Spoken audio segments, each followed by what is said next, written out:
Buenas noches. En esta ocasión quiero hacer un paralelo entre dos casos que ocurrieron de población versus el Estado. En el primer caso tenemos el de Renata Villa y Octavio Luque versus el Estado de Oronzó. Y en el otro tenemos el Estado de Luciana Ríos y otros versus el Estado de Venezuela. Mientras que en Oronzó el silenciamiento de periodistas y opositores requería una fuerza utilizando la inteligencia artificial, esto como un arma de destrucción reputacional, digámoslo así, un discurso a través del cual se evidenció deepfakes y campañas de desinformación masiva.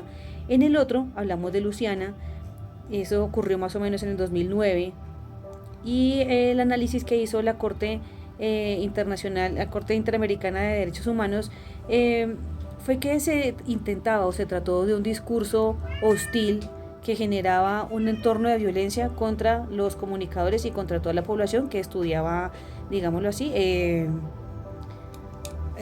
comunicación social. En ambos casos se evidencia un claro ataque a la reputación. En Luciana Ríos, los periodistas fueron señalados por altos funcionarios como enemigos. En Oronzó, Renata Villa y Octavio Luque fueron objeto de videos y audios clonados que les atribuían delitos de corrupción y vínculos de narcotráfico. Ahora bien, observando el rol del Ejecutivo, al igual que en Venezuela, donde las declaraciones presidenciales exacerbaron pues el riesgo, en Oronzó la cuenta oficial del presidente de la República se dedicó a repicar el contenido manipulado, validándolo prácticamente y como avalando la mentira que se había hecho en torno a todo esto. Aquí considero importante señalar la violencia de género digital, sobre todo que se vio contra la señora Renata Villa, ella periodista, activista, feminista, incluyendo un componente de odio,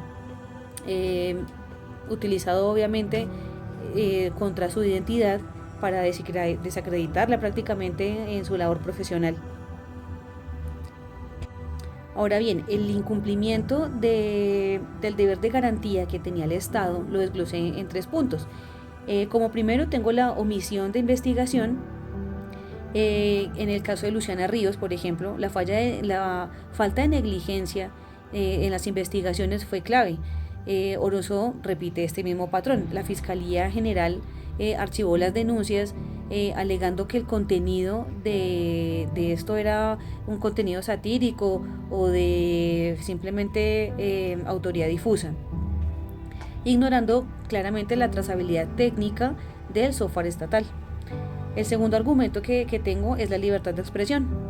En ambos casos, el de Oronzó y el de Venezuela, alega que intervenir sobre estos contenidos sería una censura y sin embargo la Corte aún así avala que la libertad de expresión no ampara la creación de falsedades para anular los derechos políticos y la integridad moral de otros.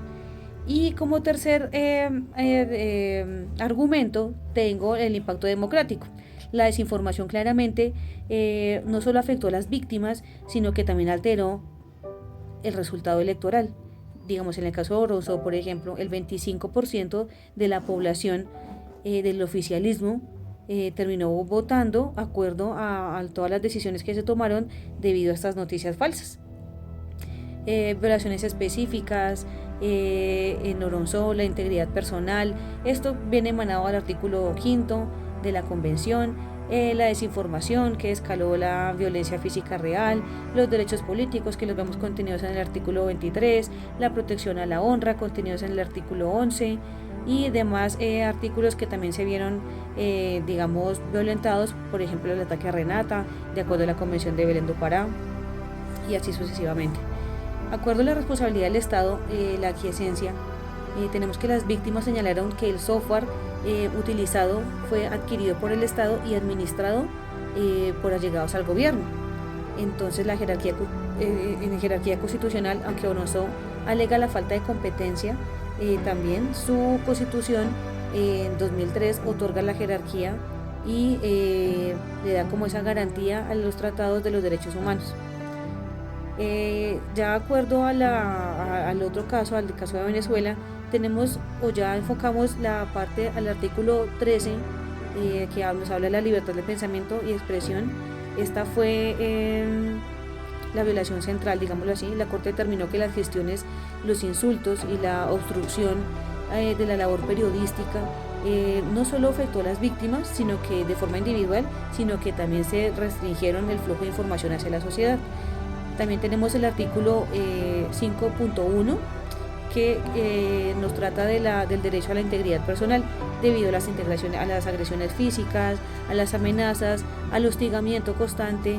Pues la Corte determinó y estableció que se había vulnerado plenamente la integridad psíquica y moral de los periodistas y los trabajadores de RCTV, la empresa que estaba en Venezuela.